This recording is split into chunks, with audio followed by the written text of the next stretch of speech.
Signs you are reaching Mark Twain's grave. Oh, yeah, someone honks at you, probably for something else, but no, there was a sign that said Mark Twain Country, Twain Gravesite. Oh my gosh, and the directional actually brings you to Woodlawn Cemetery. Amen? This is not Woodbine Cemetery in New Jersey. That was absolute hell. I guess someone has a day job here, right? Across the street from the cemetery. That's a forever job. You're never out of work. There's always headstones to be engraved. Yes? Okay. There we are. So we're going in here, and we'll see where the actual burial site is. I don't think that doesn't look like Mark Twain is in there. There's a memorial there. Hal Roach. Hell's Hal Roach. Mark Twain! Next right! Woohoo! We're getting close to Mark Twain! Dun dun dun dun. Funeral parking only! Oh God, I could have been so obnoxious and parked, but I'm not going to do that. No, I'm not. I'm going to honor Mark Twain, a great writer, a great American writer. Mark Twain, here we go. Yes. He wrote the classics, the Huck Finns and all this. Where the hell is his gravesite? People leave coins on it. Have to leave something for Mr. Twain. He's a writer. But he ended up in Elmira off a crush on a photograph. I kid you not. Yes, that's how Mark Twain ends up buried in Elmira, New York, if you want to know. A guy from, with the southern accent that no one seemed to like. Oh, wait, no. Oh, it's a good thing we didn't stop. Mark Twain, you gotta keep going. And there's a kid, someone's going, yeah, you dingling, another idiot tourist who can't figure it out. Keep going. Oh, Mark Twain's on the left. God, this is the best marked cemetery ever, except oh my God. Oh, it's in the G section. That's where with the toppled grave. Oh, okay. Mark Twain, next left. Which one? How many lefts are there? Is it this left or that left? Okay, Mark Twain. This is so damn well marked.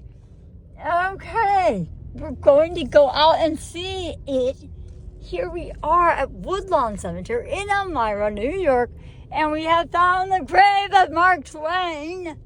Do we have a book? We should leave if you could leave a book to honor the man, you would, but I don't have a book, so we're going to have to leave something for Mark Twain. I know what we're going to get for Mark Twain. I have the perfect thing. It's their little rumple, but then, it's all right. It's something, it's tradition. Then he'll like it. He'll accept it, I'm sure. He has no choice in the matter, does he now? He's dead. Yes. Oh, God. Okay, so the story of Mark Twain is that he wrote, but he had a very obnoxious sense of humor.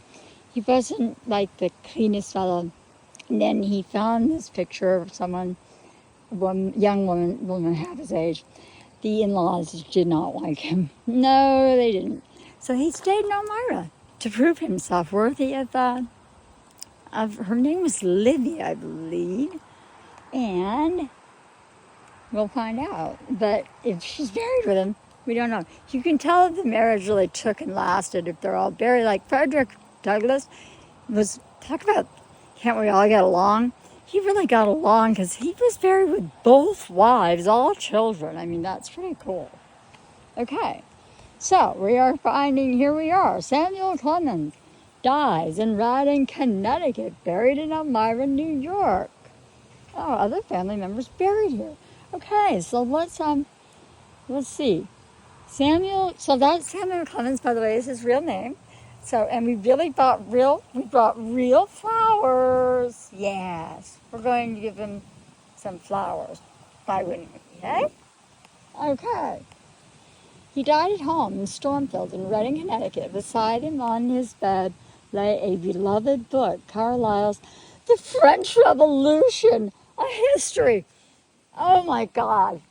Okay. if I wasn't like the biggest Mark Twain fan before, I am now. I am now. He died with a book called The French Revolution. Oh my God. Samuel Clemens, Mark Twain, my heart. Oh, oh.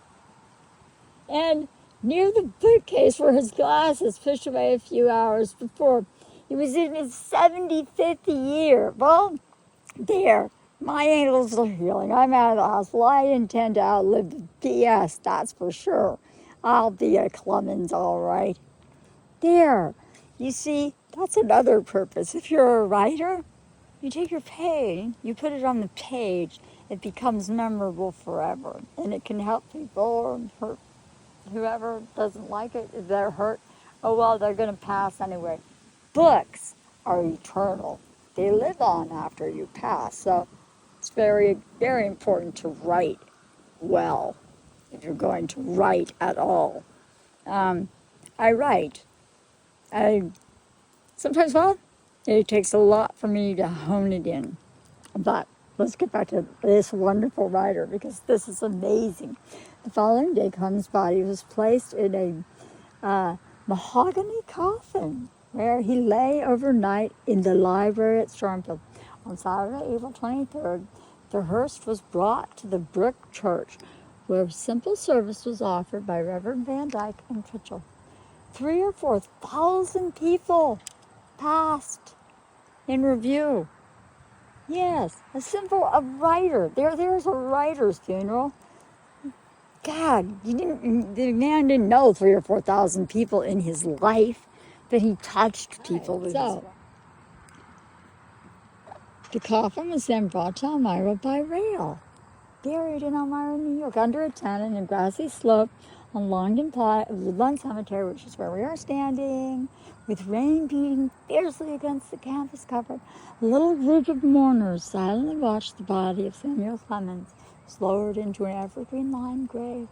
Beside those of his wife and children, Reverend E. Eastman, pastor of Park Church, close friend of the dead humorist, conducted a brief but simple service, and Mark Twain's first pilgrimage was at an end. Tonight he lies sleeping under a grave piled high with flowers, the tributes of loving friends from near and far. From the Elmira Advertiser. Aww. And then we'll just give you not that his other family members aren't important, fine. I'm not that interested in them. I'm interested in the writer. The writer in me is interested in the writer. Woodlawn Cemetery. I always love cemeteries. That's just me as a person. I find them interesting. In 1858, Elmira's leaders saw a need to establish a cemetery for the city. Burials were on church property or private grounds. Yeah, be careful where you buy a house here. If they buried people on private grounds, we drove past like one house that had grave things. That was weird.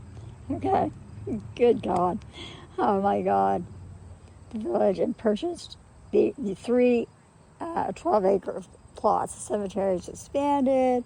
74, 89, 1920. Approximately 184 acres. From the images of Elmira, this area of the cemetery contains many of Elmira's oldest and wealthiest founding families. There we are. Okay, here's pictures of Mark Twain. So he's removed for his burial in New York. So that must be Connecticut. Burying the coffin. Aww. Fifth Avenue, New York. They took the guy down Fifth Avenue dead. Well, hey. However you get down Fifth Avenue is however you get down Fifth Avenue. That's going to New York. The enactment of the burial was held on the 100th anniversary in 2010. Oh my God, so he died in 1910. Okay, I was wondering on my flight. But let's go to find the man amongst all the family members. We've got to find the actual grave of him because we want to lay flowers. Happy flowers for a wondrous writer. Any writer who, this must be him. It's got a cigar on it, I'm guessing. Oh, hell yeah. Of course. There we go. A cigar. I smoked a cigar on my grandpa's grave. Oh, when my second ex was liberated, that's the first thing he wanted to do. Oh, and people leave pennies. Samuel Langhorne Clemens, Mark Twain, November 1830, I'm not going to move the penny 5, to April 21st, 1910. And is it okay for a woman to leave some flowers? Aww. Look at somebody from Canada left a Canadian nickel. I think we can just say, there we go. I don't know who, I think it'd be bad karma to smoke that cigar, but that looks like actually a very hand-rolled nice cigar. Yes, Samuel Clemens was known for smoking cigars. Apparently his wife, I knew it, Olivia Langdon, beloved and lamented wife of Samuel Clemens. They're like, oh, well, we'll give her like 5 cents for staying in this. This guy gets all the glory. She was like, she's the beloved and lamented wife. You know, of all things I would never want on my grave ever, that one. How would you like to be buried with this? Mark Twain's just got his name. Everyone seems to be celebrating his dates. This woman, this grave reposed, the ashes. Oh my God. He reverently raised the stone to her memory in Elmira, 1843, something. Oh, someone left a seashell. God, man, something. Oh my God. Jeez, look at that. Oh my God. Oh, so she died very young. 18. Wait. No, she was born. Oh, she was born. She was an Italian. Oh my God. Who knew Mark Twain married an Italian? And she was born in Florence, Italy. Oh my God. So, or did she die? No, she wasn't born in Florence, Italy. Duh. She died in Florence, Italy in 1804. It's odd, but that's an interesting history. She's all long lamented. She's dying off in Italy. It seems familiar. Didn't I take a trip to Italy, a second honeymoon I almost didn't come back from? Yeah, I'm the writer though, so that's the good thing. There we go. Mark Twain. There we are. Well, not Mark Twain, I'm a woman. I write it the way I see it. I have a different perspective. I am a woman. I am a female, and I am a writer. There's more purpose for you, right? You got to finish your freaking second memoir. It's taking you forever. But that doesn't mean it's not going to get completed. I already wrote a children's book by hand while I was down struggling with my physical body to cooperate with my wonderful spirit space. So, yeah, this is awesome. So, there we go. Whatever you're doing, however you're doing it, have your gratitude and travel with attitude.